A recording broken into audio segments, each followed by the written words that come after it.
ನಮಸ್ಕಾರ ಸ್ನೇಹಿತರೆ, ಹಂಪಿ ಸರಣಿಗೆ ತಮಗೆ ಆತ್ಮೀಯವಾದಂಥ ಸ್ವಾಗತ. ನಾವಿವತ್ತು ನೋಡಲಿಕ್ಕೆ ಬಂದಿರತಕ್ಕಂಥದ್ದು ಉಗ್ರ ನರಸಿಂಹ ವಿಗ್ರಹ ಹಾಗೂ ಬಡವಿಲಿಂಗ. ಈ ಪ್ರದೇಶಗಳೆರಡೂ ಕೂಡ ಕೃಷ್ಣ ದೇವಾಲಯದ ಪಕ್ಕದಲ್ಲೇ ಇದ್ದು, ಈ ದೇವಾಲಯವನ್ನು 1528ರಲ್ಲಿ ಶ್ರೀಕೃಷ್ಣ ದೇವರಾಯರು ನಿರ್ಮಿಸಿರುತ್ತಾರೆ. ನವನರಸಿಂಹ ಕ್ಷೇತ್ರವಾದಂಥ ಆಂಧ್ರ ಪ್ರದೇಶದ ಅಹೋಬಿಲಂಗೆ ತೀರ್ಥಯಾತ್ರೆ ಹೋಗಿದ್ದಂಥ ಶ್ರೀಕೃಷ್ಣ ದೇವರಾಯರು ಅಲ್ಲಿನ ಲಕ್ಷ್ಮೀನರಸಿಂಹ ವಿಗ್ರಹದಿಂದ ಸ್ಫೂರ್ತಿ ಪಡೆದು ರಾಜಧಾನಿ ಹಂಪಿಯಲ್ಲಿ ಅದೇ ರೀತಿಯಾದಂಥ ಈ ಬೃಹತ್ ವಿಗ್ರಹವನ್ನು ಕೃಷ್ಣ ಭಟ್ಟ ಎನ್ನುವ ಶಿಲ್ಪಿಯಿಂದ ಕೆತ್ತಿಸುತ್ತಾರೆ.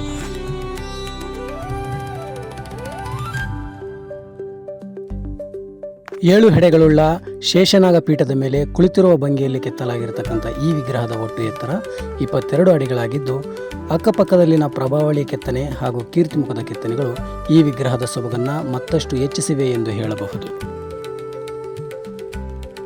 ವಿಗ್ರಹದ ಸುತ್ತಲೂ ಬೃಹತ್ತಾದಂತಹ ಕಲ್ಲಿನ ಗೋಡೆ ಇದ್ದು, ಮೇಲ್ಛಾವಣಿಯು ಬಹುಶಃ ಮರದಿಂದ ಮಾಡಲ್ಪಟ್ಟಿದ್ದಿರಬಹುದು.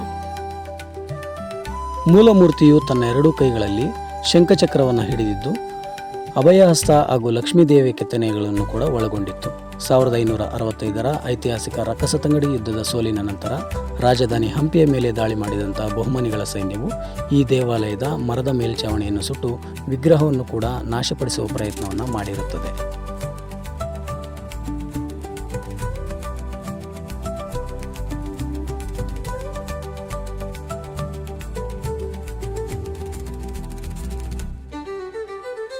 ಬಹುಮನಿಗಳ ದಾಳಿಯಲ್ಲಿ ಹಾನಿಗೊಳಗಾದಂಥ ಈ ವಿಗ್ರಹವನ್ನು ಭಾರತೀಯ ಪುರಾತತ್ವ ಇಲಾಖೆಯು ಜೀರ್ಣೋದ್ಧಾರ ಮಾಡಿ ನಾವೀಗ ನೋಡ್ತಾ ಇರತಕ್ಕಂಥ ಈ ರೂಪವನ್ನು ಒದಗಿಸಿರುತ್ತದೆ.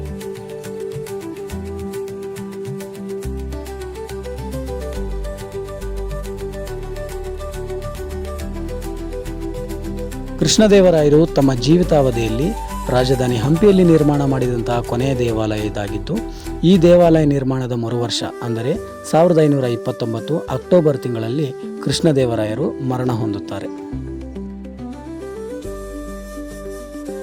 ಉಗ್ರನರಸಿಂಹ ವಿಗ್ರಹದ ಪಕ್ಕದಲ್ಲೇ ಇರುವಂತಹ ಮತ್ತೊಂದು ಸ್ಮಾರಕ ಬಡವಿಲಿಂಗ ದೇವಾಲಯ.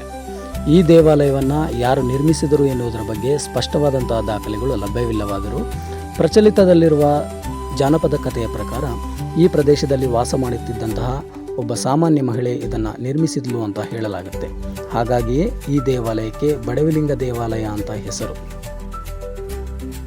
ಅತ್ಯಂತ ಸರಳವಾಗಿ ನಿರ್ಮಾಣಗೊಂಡಂತಹ ಈ ದೇವಾಲಯದಲ್ಲಿ ಬೃಹತ್ತಾದಂತಹ ಶಿವಲಿಂಗವಿದ್ದು, ಆಲಯವು ಯಾವಾಗಲೂ ಕೂಡ ನೀರಿನಿಂದ ಆವೃತವಾಗಿರುತ್ತದೆ ಎಂಬುದೇ ವಿಶೇಷ.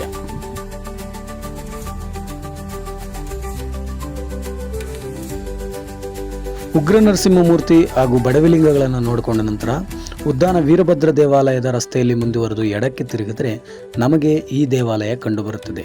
ದೇವಾಲಯದ ಕುರಿತು ಮಾಹಿತಿಯನ್ನು ತಿಳಿಸ್ತಕ್ಕಂಥ ಯಾವುದೇ ಫಲಕಗಳು ಕೂಡ ನಮಗೆ ಲಭ್ಯವಿಲ್ಲವಾದ್ದರಿಂದ ಇದು ಸ್ಪಷ್ಟವಾಗಿ ಯಾವ ದೇವರ ದೇವಾಲಯ ಎನ್ನುವುದರ ಬಗ್ಗೆ ಮಾಹಿತಿ ಇಲ್ಲ.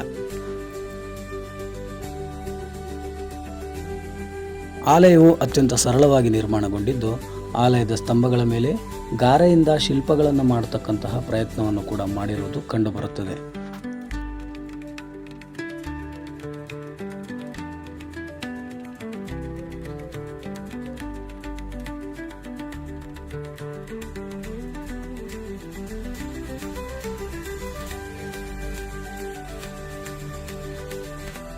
ಇದಾಗಿತ್ತು ಸ್ನೇಹಿತರೆ ಇವತ್ತಿನ ವಿಶೇಷ. ನನ್ನ ಈ ಪುಟ್ಟ ಪ್ರಯತ್ನ ನಿಮಗೆ ಇಷ್ಟವಾಗಿದೆ ಅಂತ ಭಾವಿಸಿದ್ದೀನಿ. ಮುಂದೆ ಮತ್ತೊಂದು ವಿಶೇಷದೊಂದಿಗೆ ಮತ್ತೆ ಭೇಟಿಯಾಗ್ತೀನಿ. ಅಲ್ಲಿವರೆಗೂ ನಮಸ್ಕಾರ, ಶುಭ ದಿನ.